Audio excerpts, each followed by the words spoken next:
के रहेछ सोना खनेको हो ए भगवान कस्तो अब यसले बेचेर हामीले के किन्ने भन्दा हुन्छ हुन्छ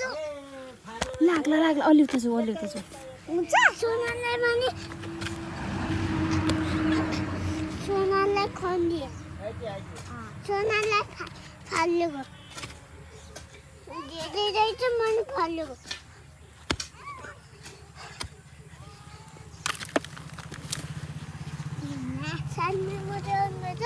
हामी अलिक खन्दैछौँ सानी मोटु भएर मोटु के खोजेको सोना अनि के गर्ने सोनाले सोनाले ललिपप किन्यो सोना यता पनि सोला लाग्छ त्यसरी